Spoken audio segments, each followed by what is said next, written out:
आशाय श्रीशाय गुणराशाय हृद्याय सिद्धविद्याय मध्वाय च नमो नमः।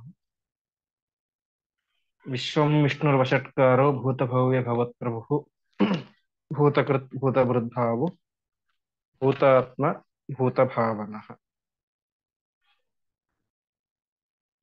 ಇಂದಿನ ಶ್ಲೋಕ 51ನೇ ಶ್ಲೋಕ. ಧರ್ಮಗುಬ್ ಧರ್ಮಕೃದ್ಧರ್ಮಿ ಸದಸತ್ ಕ್ಷರಮಕ್ಷರಂ ಅವಿಜ್ಞಾತ ಸಹಸ್ರಾಂಶು ವಿಧಾತ ಕೃತಲಕ್ಷಣ ಎಂಬುದಾಗಿ.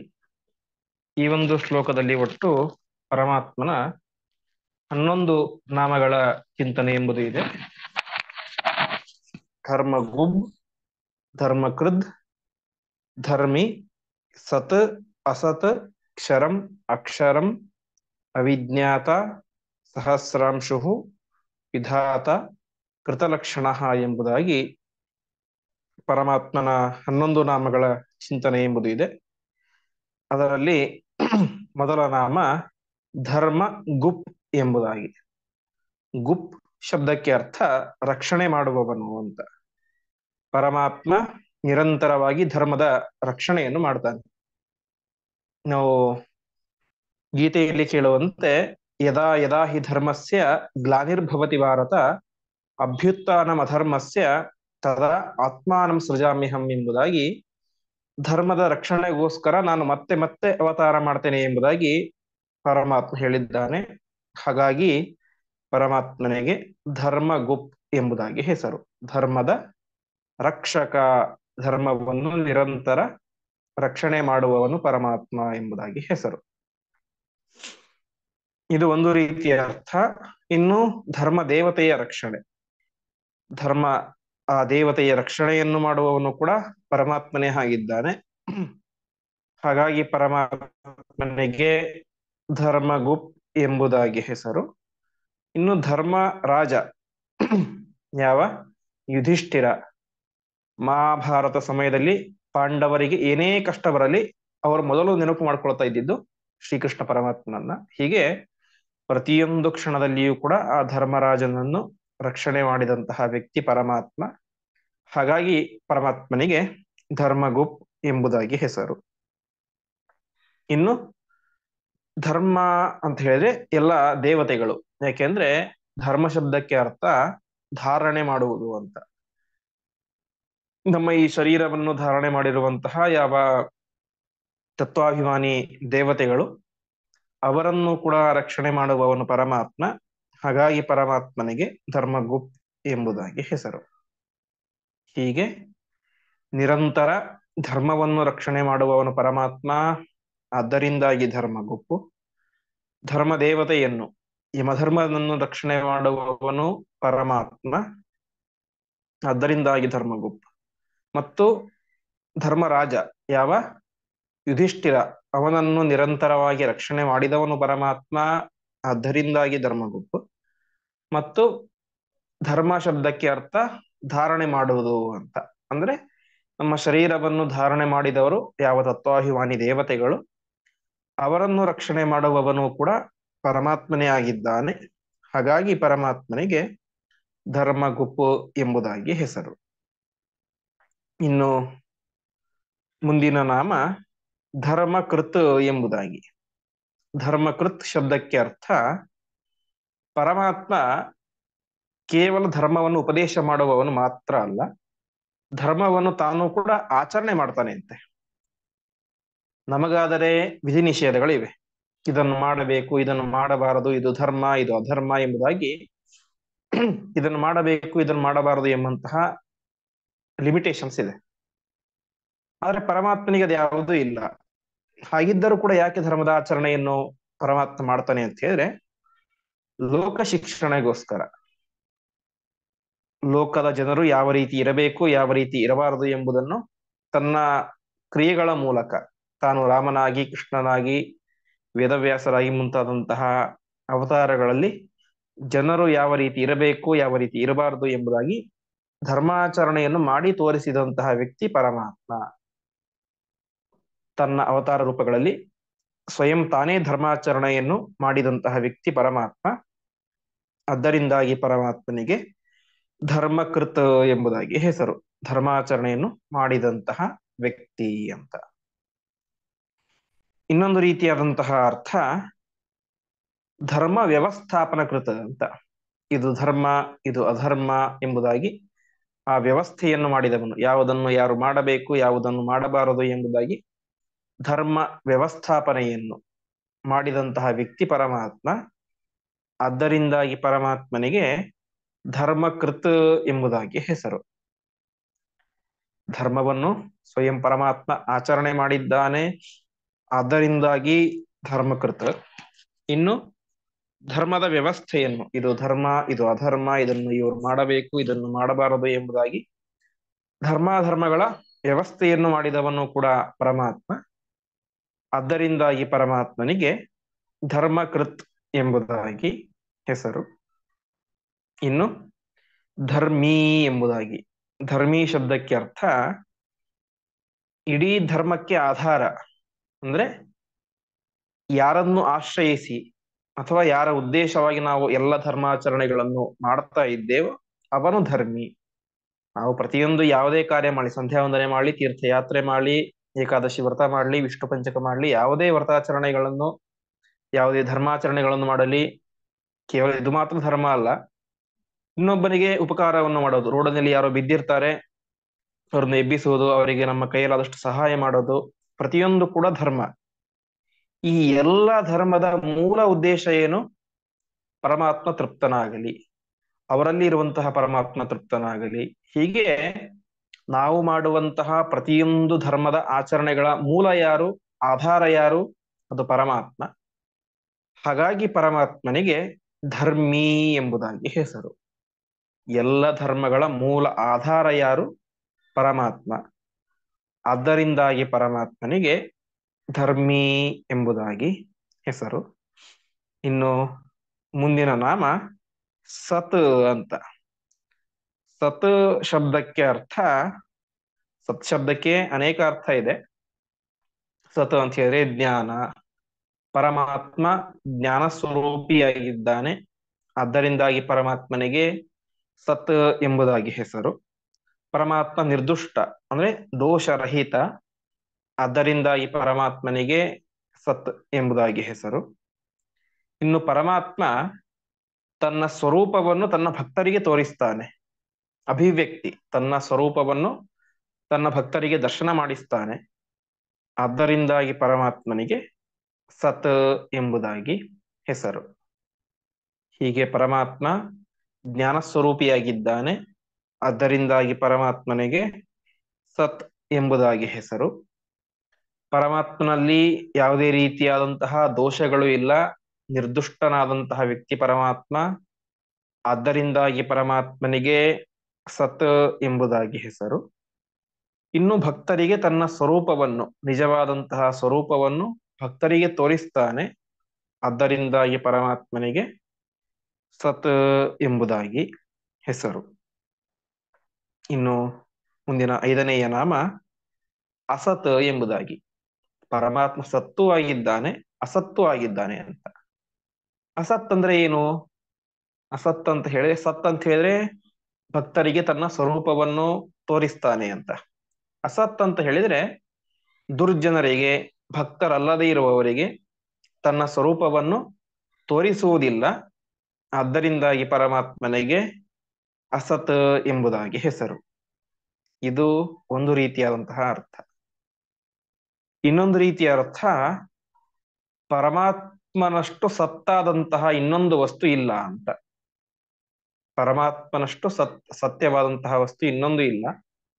ಏಕೆಂದ್ರೆ ನಾವೆಲ್ಲರೂ ಕೂಡ ಇವತ್ತು ಇರುವವರು, ನಾಳೆ ಹೋಗುವವರು.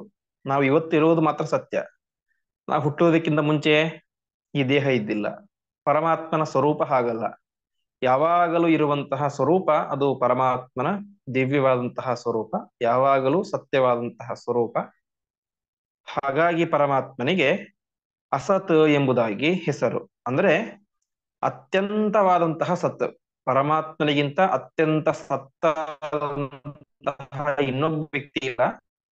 ಹಾಗಾಗಿ ಪರಮಾತ್ಮನಿಗೆ ಅಸತ್, ಅತ್ಯಂತ ಸತ್ ಅಂತ. ಇನ್ನೊಂದು ರೀತಿಯಾದಂತಹ ಅರ್ಥ ಹಿಂದೆ ನೋಡಿದಂತೆ ಸತ್ ಅಂತ ಹೇಳಿ ಜ್ಞಾನ ಸ್ವರೂಪ, ಪರಮಾತ್ಮ ಅಸತ್. ಅಸತ್ ಅಂತ ಹೇಳಿ ಅತಿಶಯಿತವಾದಂತಹ ಜ್ಞಾನ ಸ್ವರೂಪ. ಅಂದ್ರೆ ಆ ಪರಮಾತ್ಮನ ಜ್ಞಾನಕ್ಕೆ ಕೊನೆ ಎಂಬುದು ಇಲ್ಲ, ಅನಂತ ಜ್ಞಾನ ರೂಪನಾದವನು ಪರಮಾತ್ಮ. ಆದ್ದರಿಂದ ಈ ಪರಮಾತ್ಮನಿಗೆ ಅಸತ್ ಎಂಬುದಾಗಿ ಹೆಸರು. ಹೀಗೆ ಪರಮಾತ್ಮ ತನ್ನ ಭಕ್ತರಲ್ಲದೆ ಇರುವಂತವರಿಗೆ ತನ್ನ ಸ್ವರೂಪವನ್ನು ತೋರಿಸುವುದಿಲ್ಲ. ಅದರಿಂದಾಗಿ ಪರಮಾತ್ಮನಿಗೆ ಅಸತ್ಯ ಎಂಬುದಾಗಿ ಹೆಸರು. ಪರಮಾತ್ಮನಷ್ಟು ಸತ್ತಾದಂತಹ ಇನ್ನೊಬ್ಬ ವ್ಯಕ್ತಿ ಇಲ್ಲ, ಅದರಿಂದಾಗಿ ಪರಮಾತ್ಮನಿಗೆ ಸತ್ತು ಎಂಬುದಾಗಿ ಹೆಸರು. ಇನ್ನು ಪರಮಾತ್ಮ ಅತಿಶಯಿತವಾದಂತಹ ಜ್ಞಾನ ಸ್ವರೂಪಿ, ಅದರಿಂದಾಗಿ ಪರಮಾತ್ಮನಿಗೆ ಅಸತ್ ಎಂಬುದಾಗಿ ಹೆಸರು. ಇನ್ನು ಮುಂದಿನ ನಾಮ ಕ್ಷರಂ ಎಂಬುದಾಗಿ. ಕ್ಷರ ಶಬ್ದಕ್ಕೆ ಅರ್ಥ ನಾಶವಾಗುವಂಥದ್ದು ಅಂತ. ಹಾಗಾಗಿ ಜಗತ್ನಲ್ಲಿ ಎರಡು ಪ್ರಭೇದ ಇದೆ, ಒಂದು ಕ್ಷರ ಪುರುಷರು, ಇನ್ನೊಂದು ಅಕ್ಷರ ಪುರುಷ ಅಂತ. ಅಕ್ಷರ ಪುರುಷಳು ಅಂತ ಹೇಳಿದ್ರೆ ಅದು ಲಕ್ಷ್ಮೀದೇವಿ ಮಾತ್ರ, ಅವಳು ನಿತ್ಯ ಮುಕ್ತಳು, ನಾಶ ಇಲ್ಲ ಅವಳಿಗೆ. ಬ್ರಹ್ಮದೇವರಿಂದಾಗಿ ಆರಂಭ ಮಾಡಿ ನಮ್ಮ ತನಕ ಪ್ರತಿಯೊಬ್ಬರು ಕೂಡ ಅವರು ಕ್ಷರ ಪುರುಷರು, ನಾಶ ಇದೆ. ಪರಮಾತ್ಮನಿಗೆ ಯಾಕೆ ಕ್ಷರ ಹೆಸರು, ಅವನಿಗೆ ನಾಶ ಇಲ್ಲಲ್ವಾ ಅಂತ ಕೇಳಿದ್ರೆ, ನಾಶ ಇರುವಂತಹ ನಮ್ಮೆಲ್ಲರಲ್ಲಿ ಬ್ರಹ್ಮದೇವರಿಂದಾಗಿ ಆರಂಭ ಮಾಡಿ ಪ್ರತಿಯೊಬ್ಬರ ಒಳಗಡೆ ಕೂಡ ಪರಮಾತ್ಮ ಅಂತರ್ಯಾಮಿಯಾಗಿ ಇರ್ತಾನೆ. ಕ್ಷರ ಪುರುಷರಲ್ಲಿ ಪರಮಾತ್ಮ ಅಂತರ್ಯಾಮಿಯಾಗಿ ಇರುತ್ತಾನೆ, ಅದರಿಂದಾಗಿ ಪರಮಾತ್ಮನಿಗೆ ಕ್ಷರಂ ಎಂಬುದಾಗಿ ಹೆಸರು. ಕ್ಷರ ಪುರುಷರಲ್ಲಿ ಪರಮಾತ್ಮ ಅಂತರ್ಯಾಮಿಯಾಗಿರ್ತಾನೆ, ಅದರಿಂದಾಗಿ ಪರಮಾತ್ಮನಿಗೆ ಕ್ಷರಂ ಎಂಬುದಾಗಿ ಹೆಸರು. ಇನ್ನು ಕ್ಷರಣ ಅಂತ ಹೇಳಿದ್ರೆ ಸುರಿಸುವುದು ಅಂತ. ಪರಮಾತ್ಮ ತನ್ನ ಭಕ್ತರಿಗೆ ಅಭೀಷ್ಟದ ಮಳೆಯನ್ನು ಸುರಿಸುತ್ತಾನೆ, ಅದರಿಂದಾಗಿ ಪರಮಾತ್ಮನಿಗೆ ಕ್ಷರಂ ಎಂಬುದಾಗಿ ಹೆಸರು. ಹೀಗೆ ಕ್ಷರ ಪುರುಷರಲ್ಲಿ, ನಾಶವಾಗುವಂತಹ ಪುರುಷರಲ್ಲಿ ಪರಮಾತ್ಮ ಅಂತರ್ಯಾಮಿಯಾಗಿ ಇರ್ತಾನೆ, ಅದರಿಂದಾಗಿ ಪರಮಾತ್ಮನಿಗೆ ಕ್ಷರಂ ಎಂಬುದಾಗಿ ಹೆಸರು. ಭಕ್ತರಿಗೆ ಅಭೀಷ್ಟವನ್ನು ಸುರಿಸುತ್ತಾನೆ, ಅದರಿಂದಾಗಿ ಪರಮಾತ್ಮನಿಗೆ ಕ್ಷರಂ ಎಂಬುದಾಗಿ ಹೆಸರು. ಮುಂದಿನ ನಾಮ ಅಕ್ಷರಂ ಅಂತ. ಹೀಗೆ ಈ ಶ್ಲೋಕದಲ್ಲಿ ಏನ್ ಮಾಡ್ತಿದ್ದಾರೆ, ಒಟ್ಟು ವಿರುದ್ಧವಾದಂತಹ ನಾಮಗಳು. ಸತು ಪರಮಾತ್ಮ ಸತ್ತು ಆಗಿದ್ದಾನೆ, ಅಸತ್ತಾಗಿದ್ದಾನೆ, ಕ್ಷರನೂ ಆಗಿದ್ದಾನೆ, ಅಕ್ಷರನೂ ಆಗಿದ್ದಾನೆ ಅಂತ ಪರಮಾತ್ಮನಲ್ಲಿ ವಿರುದ್ಧವಾದಂತಹ ನಾಮಗಳನ್ನು ಕೂಡಿಸ್ತಾ ಇದ್ದಾರೆ. ಹಿಂದೆ ಕ್ಷರಂ ಅಂತ ತೋರಿಸಿದ್ರು, ಮುಂದೆ ಅಕ್ಷರಂ. ಅಕ್ಷರ ಪುರುಷಳು ಅಂತ ಹೇಳಿದ್ರೆ ಮಹಾಲಕ್ಷ್ಮೀ ದೇವಿ, ಅವಳಲ್ಲಿಯೂ ಪರಮಾತ್ಮ ಅಂತರ್ಯಾಮಿಯಾಗಿದ್ದಾನೆ, ಅದರಿಂದಾಗಿ ಪರಮಾತ್ಮನಿಗೆ ಅಕ್ಷರಂ ಎಂಬುದಾಗಿ ಹೆಸರು. ಇನ್ನು ಸ್ವತಃ ಪರಮಾತ್ಮನಿಗೂ ನಾಶ ಇಲ್ಲ, ಹಾಗಾಗಿ ಪರಮಾತ್ಮನಿಗೆ ಅಕ್ಷರಂ ಅಂತ. ಅಕ್ಷರ ಪುರುಷಳಾದಂತಹ ಲಕ್ಷ್ಮೀದೇವಿಯಲ್ಲಿ ಪರಮಾತ್ಮ ಇದ್ದಾನೆ, ಅದರಿಂದಾಗಿ ಅಕ್ಷರಂ. ಸ್ವತಃ ಪರಮಾತ್ಮನ ಸ್ವರೂಪಕ್ಕೆ ನಾಶ ಇಲ್ಲ, ಅದರಿಂದಾಗಿ ಪರಮಾತ್ಮ ಅಕ್ಷರಂ. ಇನ್ನು ಅಕ್ಷ. ಅಕ್ಷ ಅಂತ ಹೇಳಿದ್ರೆ ಕಣ್ಣುಗಳು. ನಮ್ಮ ಕಣ್ಣುಗಳಲ್ಲಿ ಪರಮಾತ್ಮ ಸನ್ನಿಹಿತನಾಗಿರ್ತಾನೆ, ಅದರಿಂದಾಗಿ ಪರಮಾತ್ಮನಿಗೆ ಅಕ್ಷರಂ ಎಂಬುದಾಗಿ ಹೆಸರು. ಅಕ್ಷ ಅಂದ್ರೆ ಕಣ್ಣುಗಳು, ಕಣ್ಣಿನಲ್ಲಿ ಪರಮಾತ್ಮ ಸನ್ನಿಹಿತನಾಗಿರ್ತಾನೆ, ಅದರಿಂದಾಗಿ ಅಕ್ಷರಂ. ಇನ್ನು ಅಕಾರ ಮತ್ತು ಕ್ಷಕಾರ, ಒಟ್ಟು ಸಂಸ್ಕೃತದ ಪ್ರಕಾರ 51 ಅಕ್ಷರಗಳು. ಅಕಾರದಿಂದಾಗಿ ಆರಂಭ ಮಾಡಿ ಕ್ಷ ಅನ್ನುವಂತಹ ಅಕ್ಷರದ ತನಕ ಒಟ್ಟು 51 ಅಕ್ಷರಗಳು. ನಾವು ಅದನ್ನೇ ಮಾತೃಕಾನ್ಯಾಸ ಮಾಡಬೇಕಾದ್ರೆ ಅಮ್ಮಜಾಯ ನಮಃ, ಆ ಮಾನಂದಾಯ ನಮಃ ಇಂದ ಪ್ರಾರಂಭ ಮಾಡಿ ಕೊನೆಗೆ ಕ್ಷಂ ಲಕ್ಷ್ಮೀ ನೃಸಿಂಹಾಯ ನಮಃ ಅಂತ 51 ಅಕ್ಷರಗಳು. ಏಕಪಂಚಾಶದ್ವರ್ಣಾನಾಂ ಚತುರ್ವಿಂಶತಿ ಮೂರ್ತಯ ಅಂತ 51 ಅಕ್ಷರಗಳು ಅಕಾರದಿಂದಾಗಿ ಪ್ರಾರಂಭ ಮಾಡಿ ಕ್ಷಕಾರದ ತನಕ. ಆ 51 ಅಕ್ಷರಗಳಲ್ಲಿ ಪರಮಾತ್ಮ ಸನ್ನಿಹಿತನಾಗಿರ್ತಾನೆ. ಅ ಇಂದ ಕ್ಷ ಅಕ್ಷರದ ತನಕ ಪರಮಾತ್ಮ ಅದರಲ್ಲಿ ಇದ್ದುಕೊಂಡು ಅವುಗಳಿಂದಾಗಿ ವಾಚ್ಯನಾದವನು ಕೂಡ ಪರಮಾತ್ಮನೇ. ಅಂದ್ರೆ ಪ್ರತಿಯೊಂದು ಅಕ್ಷರವೂ ಕೂಡ ಒಂದು ಶ್ಲೋಕ ಅಲ್ಲ, ಒಂದು ಪದ ಅಲ್ಲ, ಒಂದು ಅಕ್ಷರವೂ ಕೂಡ ಅದು ಪರಮಾತ್ಮನನ್ನೇ ಹೇಳುತ್ತೆ. ಹಾಗಾಗಿ ಪರಮಾತ್ಮ ಅಕ್ಷರಂ ಎಂಬುದಾಗಿ ಕರೆಸ್ಕೊಳ್ತಾನೆ. ಪ್ರತಿಯೊಂದು ಅಕ್ಷರವೂ ಕೂಡ ಅಕಾರದಿಂದಾಗಿ ಪ್ರಾರಂಭ ಮಾಡಿ ಕ್ಷಕಾರದವರೆಗಿನ ಪ್ರತಿಯೊಂದು ಅಕ್ಷರವೂ ಕೂಡ ಪರಮಾತ್ಮನನ್ನೇ ಹೇಳುತ್ತೆ. ಹಾಗಾಗಿ ಪರಮಾತ್ಮನಿಗೆ ಅಕ್ಷರಂ ಎಂಬುದಾಗಿ ಹೆಸರು. ಹೀಗೆ ಅಕ್ಷರ ಪುರುಷಳಾದಂತಹ, ನಾಶ ಇಲ್ಲದೆ ಇರುವಂತಹ ಲಕ್ಷ್ಮೀದೇವಿಯಲ್ಲಿ ಪರಮಾತ್ಮ ಸನ್ನಿಹಿತನಾಗಿದ್ದಾನೆ. ಅದರಿಂದಾಗಿ ಅಕ್ಷರಂ. ಕಣ್ಣುಗಳಲ್ಲಿ ಪರಮಾತ್ಮ ವಿಶೇಷವಾಗಿ ಸನ್ನಿಹಿತನಾಗಿರ್ತಾನೆ. ಅದರಿಂದಾಗಿ ಅಕ್ಷರಂ. ಸ್ವಯಂ ಪರಮಾತ್ಮನಿಗೆ ನಾಶ ಇಲ್ಲ, ಅದರಿಂದಾಗಿ ಅಕ್ಷರಂ. ಅಕಾರದಿಂದಾಗಿ ಪ್ರಾರಂಭ ಮಾಡಿ ಕ್ಷಕಾರದವರೆಗೆ 51 ಅಕ್ಷರಗಳಲ್ಲಿ ಪರಮಾತ್ಮ ಸನ್ನಿಹಿತನಾಗಿರ್ತಾನೆ.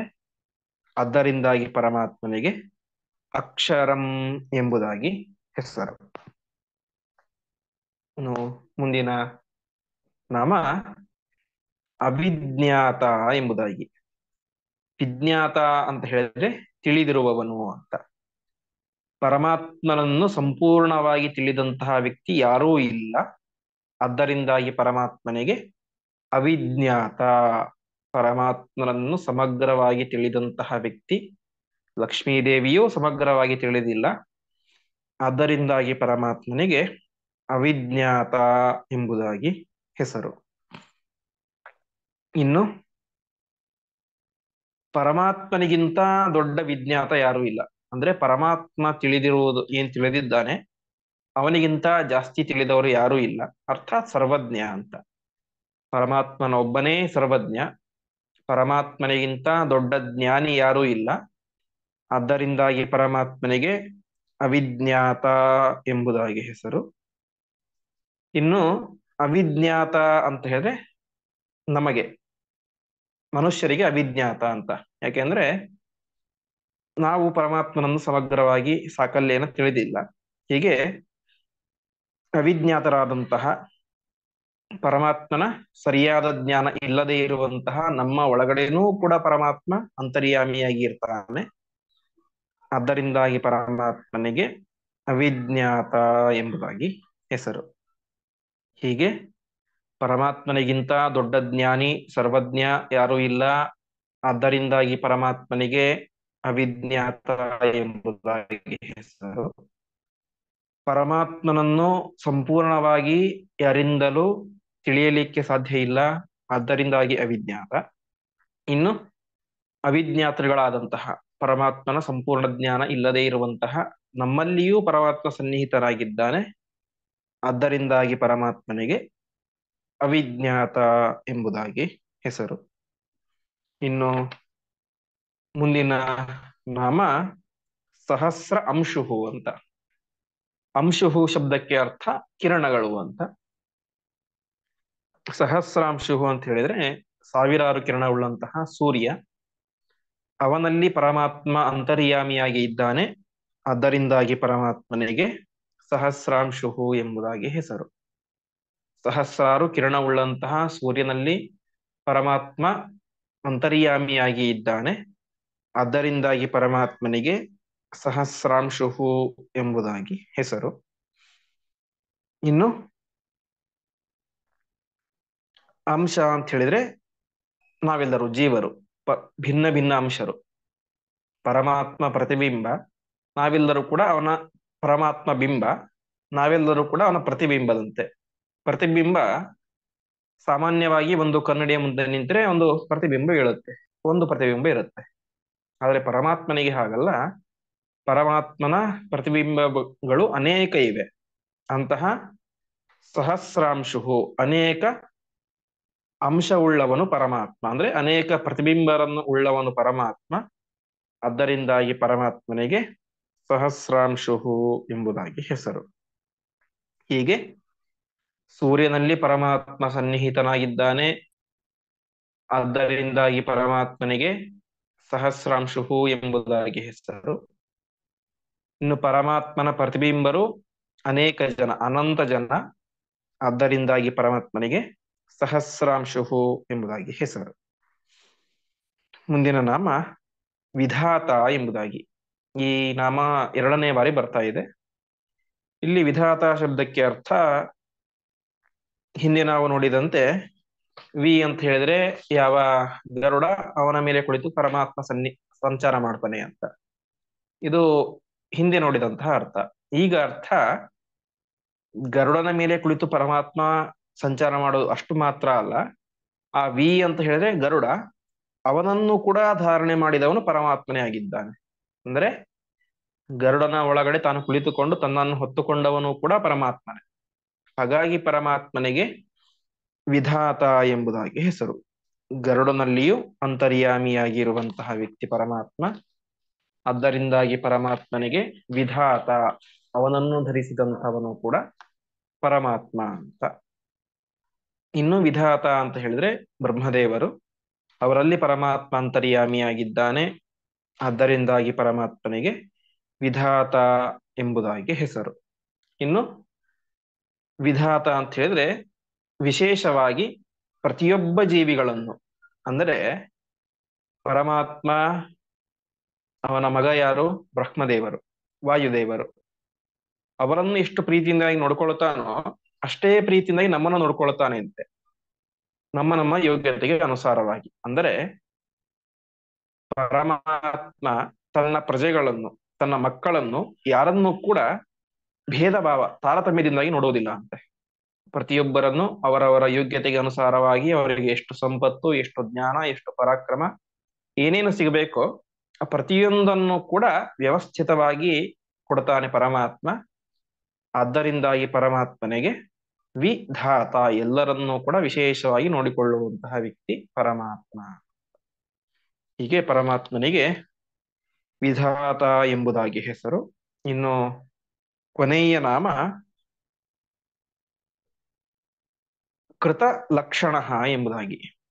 ಲಕ್ಷಣ ಶಬ್ದಕ್ಕೆ ಅರ್ಥ ಒಂದು ವಸ್ತುವಿನ ಸ್ವರೂಪವನ್ನು ತಿಳಿಸೋದು ಅಂತ. ಈಗ ನಾವು ಆಕಳು ಹೇಗಿದೆ ಅಂತ ಕೇಳ್ತೇವೆ, ಒಬ್ಬ ಆಕಳು ಗೊತ್ತೇ ಇಲ್ಲದಿರುವಂತಹ ವ್ಯಕ್ತಿಗೆ. ಅದಕ್ಕೆ ಸಂಸ್ಕೃತದಲ್ಲಿ ಸಾಸ್ನಾದಿಮತ್ವಂ ಗೋಹೋ ಲಕ್ಷಣಂ ಅಂತ ಹೇಳ್ತಾರೆ. ಸಾಸ್ನಾದಿಮತ್ವ ಅಂತ ಹೇಳಿದ್ರೆ ಈ ಗಂಗೆ ತಗೋಲು ಅಂತ ಇರುತ್ತಲ್ಲ ಆಕಳಿಗೆ, ಅದು ಹಸುವಿನ ಲಕ್ಷಣ, ಅದಿರೋದು ಆಕಳು ಅಂತ. ಹೀಗೆ ಒಂದೊಂದು ಇದಕ್ಕೆ ಒಂದೊಂದು ಲಕ್ಷಣಗಳನ್ನು ಹೇಳ್ತೇವೆ. ಒಬ್ರು ಯಾರೋ ಬಂದು ಮನೆ ಕೇಳ್ತಾರೆ, ಅವ್ರ ಮನೆ ಎಲ್ಲಿದೆ ಅಂತ.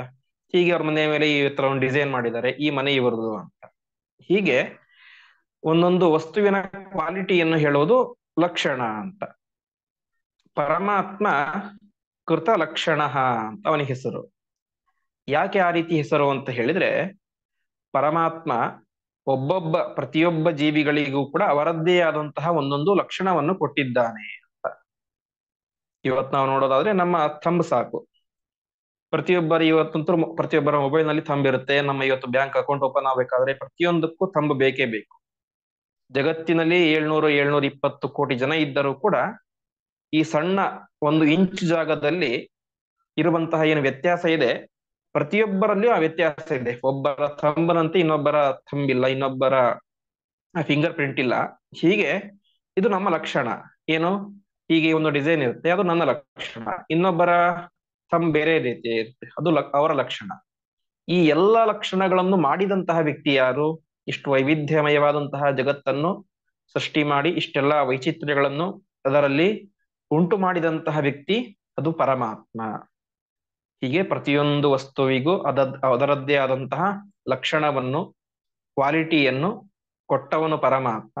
ಹಾಗಾಗಿ ಪರಮಾತ್ಮನಿಗೆ ಕೃತ ಲಕ್ಷಣ, ಆ ಲಕ್ಷಣಗಳನ್ನು ಸೃಷ್ಟಿ ಮಾಡಿದಂತಹ ವ್ಯಕ್ತಿ ಅಂತ. ಪ್ರತಿಯೊಬ್ಬರ ಮುಖಚರ್ಯ ಬೇರೆ ಇರುತ್ತೆ, ಪ್ರತಿಯೊಬ್ಬರ ಥಂಬ್ ಬೇರೆ ಇರುತ್ತೆ. ಹೀಗೆ ಪ್ರತಿಯೊಬ್ಬ ಮನುಷ್ಯ ಆಗಬಹುದು, ಪ್ರಾಣಿ ಆಗಬಹುದು, ಪ್ರತಿಯೊಂದಕ್ಕೂ ಅವರದ್ದೇ ಆದಂತಹ ಒಂದೊಂದು ಬೇರೆ ಬೇರೆ ಲಕ್ಷಣಗಳು ಅಂತ ಇರುತ್ತೆ. ಆ ಎಲ್ಲ ಲಕ್ಷಣಗಳನ್ನು ಕೂಡ ಸೃಷ್ಟಿ ಮಾಡಿದವನು ಪರಮಾತ್ಮ.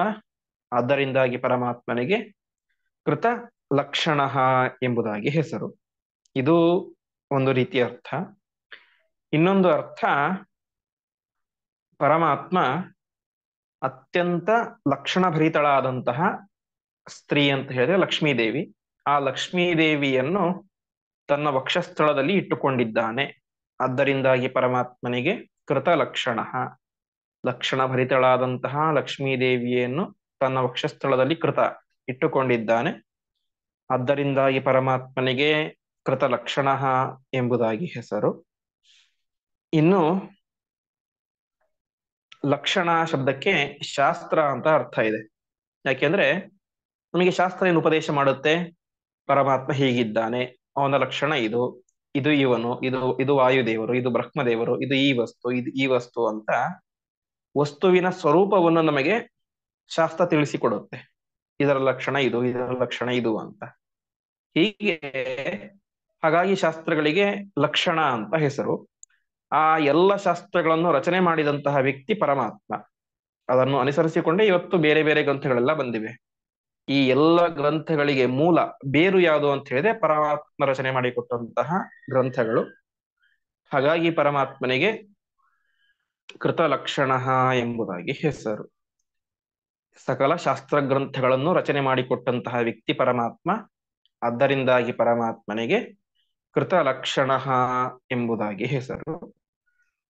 ಇನ್ನೊಂದು ವಿಶಿಷ್ಟವಾದಂತಹ ಅರ್ಥ, ಕೃತಲಕ್ಷಣ ಅಂತ ಎರಡು ರೀತಿ ಪದಚ್ಛೇದ ಮಾಡ್ಕೊಳ್ಬೇಕು. ಕೃತಲಕ್ಷ ಅಂತ ಹೇಳಿದ್ರೆ, ಲಕ್ಷ್ಯ ಅಂತ ಹೇಳಿದ್ರೆ ಗುರಿ. ಈಗ ಒಂದು ನಾವು ಬಾಣವನ್ನು ಬಿಡ್ತೀವಿ ಅಂತೀರಿ, ಒಂದೇನು ಗುರಿ ಇರುತ್ತೆ. ಹಾಗೆ ಉಪನಿಷತ್ತು ಹೇಳುವಂತೆ ಶರೋಹ್ಯಾತ್ಮ ಬ್ರಹ್ಮತಲ್ಲಕ್ಷ ಮುಚ್ಚತೆ ಅಂತ, ನಾವೆಲ್ಲರೂ ಕೂಡ ಒಂದು ಬಾಣ ಇದ್ದಂತೆ ಅಂತೆ. ನಮ್ಮ ಗುರಿ ಯಾವುದು ಅಂತ ಹೇಳಿದ್ರೆ ಬ್ರಹ್ಮ, ಅಂದ್ರೆ ಪರಮಾತ್ಮನೇ ನಮ್ಮ ಗುರಿ. ಅವನನ್ನು ಸೇರಬೇಕು ಎಂಬುದು ನಮ್ಮೆಲ್ಲರ ಗುರಿಯಾಗಿರಬೇಕು. ಹಾಗೆ ಯಾರು ಪರಮಾತ್ಮನನ್ನು ತಮ್ಮ ಲಕ್ಷ್ಯವನ್ನಾಗಿ ಇಟ್ಟುಕೊಂಡು ಪರಮಾತ್ಮನ ವಿಶೇಷವಾದಂತಹ ಉಪಾಸನೆಯನ್ನು ಮಾಡ್ತಾರೋ ಅವರು ಕೃತಲಕ್ಷರು, ಪರಮಾತ್ಮನನ್ನು ಲಕ್ಷ್ಯವನ್ನಾಗಿ ಇಟ್ಟುಕೊಂಡವರು ಅಂತ. ಅವರನ್ನು ಪರಮಾತ್ಮ ನಹ ಅಂದ್ರೆ ಮೋಕ್ಷಕ್ಕೆ ಕರೆದುಕೊಂಡು ಹೋಗ್ತಾನೆ. ನಯತಿ, ಮೋಕ್ಷಕ್ಕೆ ಕರೆದುಕೊಂಡು ಹೋಗ್ತಾನೆ. ಹಾಗಾಗಿ ಪರಮಾತ್ಮನಿಗೆ ಕೃತ ಲಕ್ಷಣ ಎಂಬುದಾಗಿ ಹೆಸರು. ತನ್ನನ್ನೇ ಯಾರು ಲಕ್ಷ್ಯವನ್ನಾಗಿ ಮಾಡ್ಕೊಂಡಿರ್ತಾರೋ, ಗುರಿಯನ್ನಾಗಿ ಇಟ್ಕೊಂಡಿರ್ತಾರೋ ಅವರನ್ನು ಪರಮಾತ್ಮ ಮೋಕ್ಷಕ್ಕೆ ಕರೆದುಕೊಂಡು ಹೋಗ್ತಾನೆ.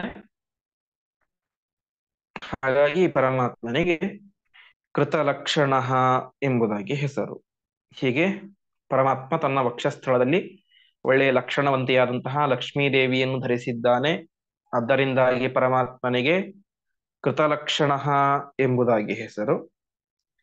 ಜಗತ್ತಿನಲ್ಲಿರುವಂತಹ ಪ್ರತಿಯೊಬ್ಬ ಜೀವಿಗಳಿಗೂ ಅವರದ್ದೇ ಆದಂತಹ ಒಂದು ವಿಶಿಷ್ಟವಾದಂತಹ ಲಕ್ಷಣವನ್ನು, ಕ್ವಾಲಿಟಿಯನ್ನು ಪರಮಾತ್ಮ ಕೊಟ್ಟಿದ್ದಾನೆ. ಆದ್ದರಿಂದಾಗಿ ಪರಮಾತ್ಮನಿಗೆ ಕೃತಲಕ್ಷಣ ಎಂಬುದಾಗಿ ಹೆಸರು. ಇನ್ನು ಶಾಸ್ತ್ರಗಳಿಗೆ ಲಕ್ಷಣ ಎಂಬುದಾಗಿ ಹೆಸರಿದೆ. ಆ ಶಾಸ್ತ್ರಗಳನ್ನು ರಚನೆ ಮಾಡಿದಂತಹ ವ್ಯಕ್ತಿ ಪರಮಾತ್ಮ.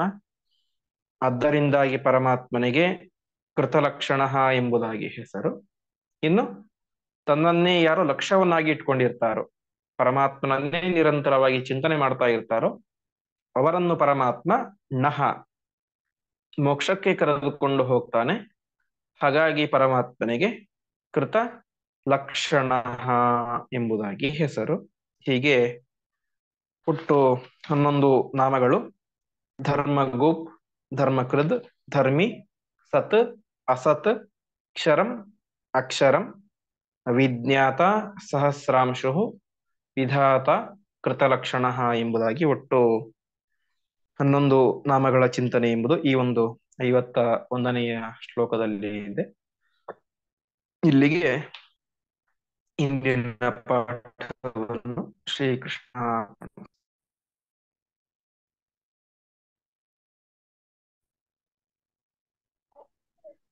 ನಮಸ್ಕಾರ.